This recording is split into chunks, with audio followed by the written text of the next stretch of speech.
Mark Zuckerberg Facebook dispute. How betrayal built the world's biggest social network. What if I told you that the foundation of Facebook wasn't likes and shares, but late-night arguments, ambitious schemes, and a very awkward, "Hey, can I borrow $15,000 conversation?"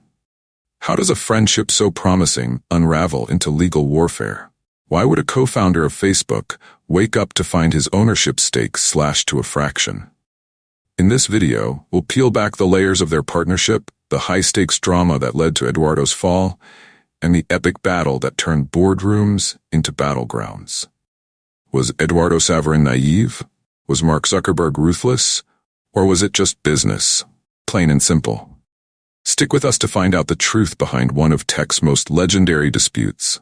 And don't forget to subscribe, because if you think this is juicy, you won't want to miss what's coming next. It's 2004 in Cambridge, Massachusetts. Harvard's campus is abuzz with students juggling lectures, extracurriculars, and the occasional overambitious snowball fight. But inside Kirkland House, a revolution is brewing. Mark Zuckerberg, a socially awkward yet fiercely intelligent computer whiz, is glued to his laptop. His messy dorm room is lit by the cold glow of a computer screen, where lines of code flash in rhythm with his caffeine-fueled typing. This isn't just another project, it's the beginning of the Facebook. Yes, it had a "the" back then.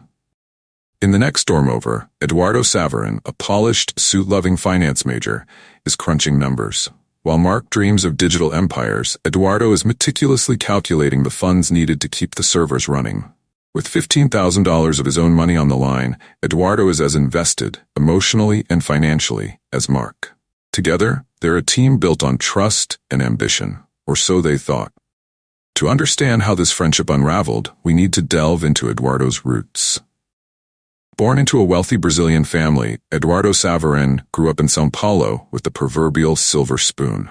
But that silver spoon turned into a lifeline when his family fled to the U.S. after being targeted by kidnappers.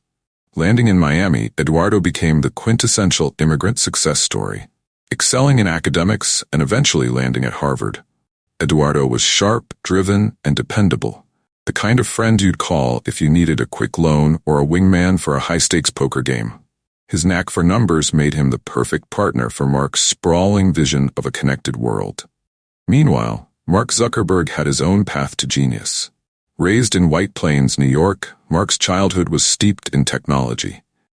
At age 12, he built ZuckNet, a primitive messaging system for his dad's dental office.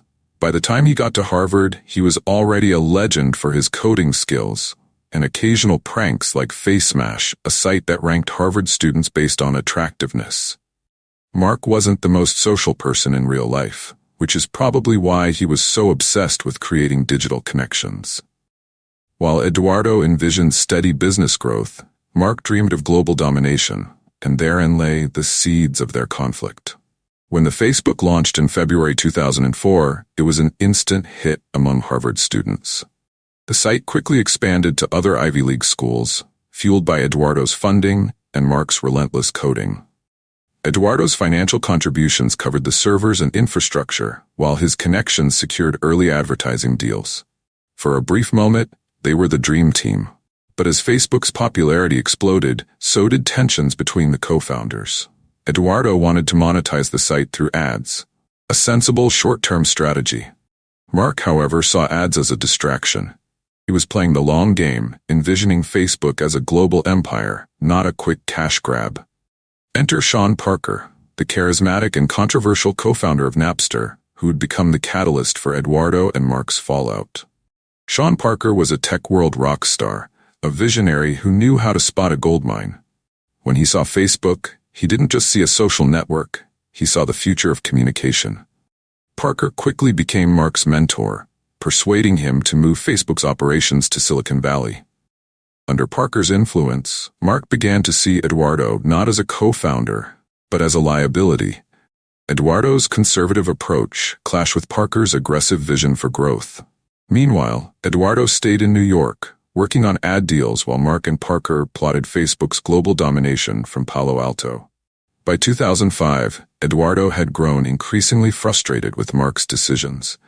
The tension reached its peak when Eduardo flew to California, eager to reconnect with his partner. Instead of camaraderie, he found himself frozen out. He wasn't invited to key meetings, and his input was brushed aside. The real blow came when Eduardo discovered that his ownership stake in Facebook had been diluted from 34% to less than 10%. Mark had issued new shares to investors without Eduardo's knowledge, effectively cutting him out of the company. Eduardo felt betrayed. Mark justified it as necessary to secure Facebook's future. The confrontation was explosive. Eduardo accused Mark of stabbing him in the back. Mark, ever calculating, countered that Eduardo's efforts hadn't matched the company's rapid evolution.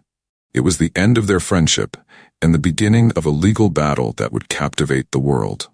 Eduardo sued Mark and Facebook, claiming he had been unfairly pushed out of the company.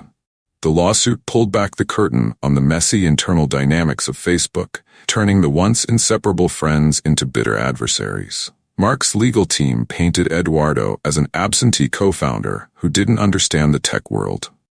Eduardo's team argued that Mark had betrayed the trust and agreement that built Facebook in the first place. With the media lapping up every detail, Mark decided to settle the matter privately to avoid further damage to Facebook's reputation. Enter arbitration, the secret weapon of the legal world. Seasoned mediators were brought in to resolve the dispute.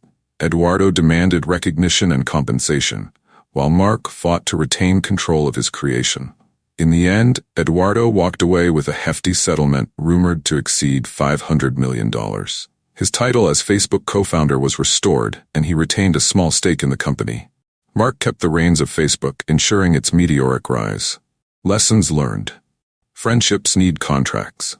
No matter how strong the bond, business partnerships need clear, enforceable agreements. Adapt to growth. Eduardo underestimated how quickly Facebook was evolving, while Mark failed to communicate his vision effectively. The cost of ambition. Mark's actions secured Facebook's future, but they came at the cost of a friendship that once seemed unbreakable. The story of Mark Zuckerberg and Eduardo Saverin is a cautionary tale about ambition, loyalty, and the price of success. If you found this story fascinating, don't forget to subscribe and ring the bell for more tales from the world of business and beyond. Stay tuned. Your next great story is just a click away.